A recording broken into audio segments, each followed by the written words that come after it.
I'm out at Jan McNeelan's this morning, and she's got a project going on. Hey, Jan. Hi. What are you doing with this plant? It looks like it's a little sad here. Well, it's more than sad.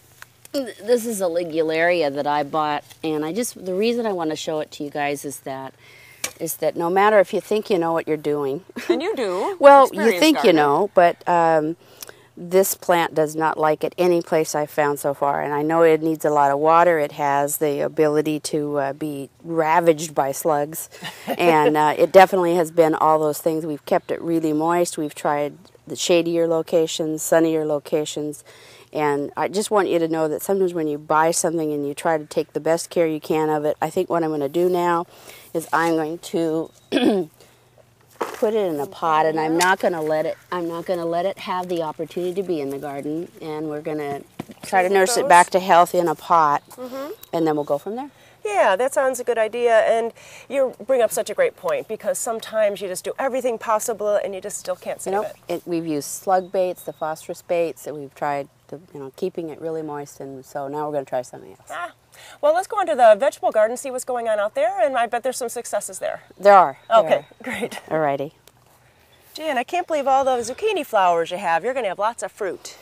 We are, and I think one of the things that would be good to talk about is the fact that there's two different blossoms on the zucchini. There's the male blossom and the female blossom. This is the male blossom with the long stem on it. Okay. And here's the female blossom that's right here that already has a zucchini on it.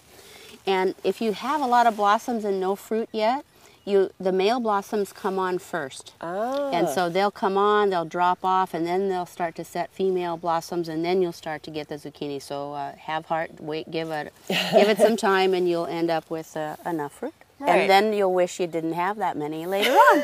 Yeah, but you give them to all your friends. Yeah, that's for sure. Now, what's going on with your tomatoes? I know last time you talked about the peas and the tomatoes, and it was kind of an experiment. Well, we've always had our tomatoes here in the cages in the raised beds, so we did the same thing this year. And I thought, oh, I'll just plant the peas on the backside, and they'll be done, and then the tomatoes will come on. Well, there's too much competition. Oh, okay. And the tomatoes are the ones suffering. The peas are doing fine. Yes, peas set nitrogen, fixed nitrogen, but it's not available to those tomatoes, and so there's a lot of competition for the nutrients in the soil. So I won't do that again. So you're going to take out those peas soon? We're going to harvest a little bit more, take them out, fertilize the tomatoes, and then we'll go from there. Because I've got some other tomatoes across in the garden that we planted at the same time as the ones in the bed, and they're twice as big. So that tells you right there. The other thing is that I've got some spinach here that, let's see, that we've had a lot of variances in temperature. So up and down heat. Up and down heat, and that's when those types of plants are going to bolt.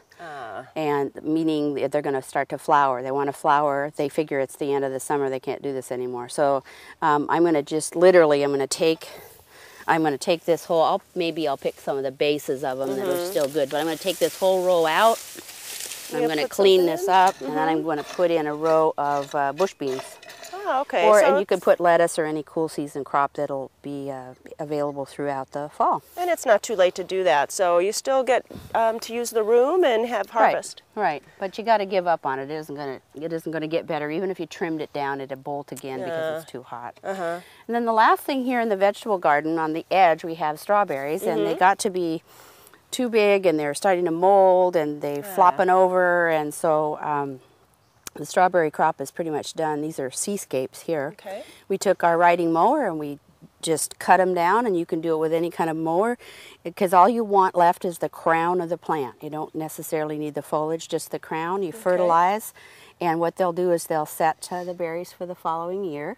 And you don't need to fertilize in the spring. You just, really August is the best time, and then we should have a good crop. And now these are starting to bloom, and may even have some fall berries here, but they're all cleaned up and ready for next year. So a lot of successes and some changes going on, but that's always a vegetable garden and a garden. That's what makes it interesting. Right.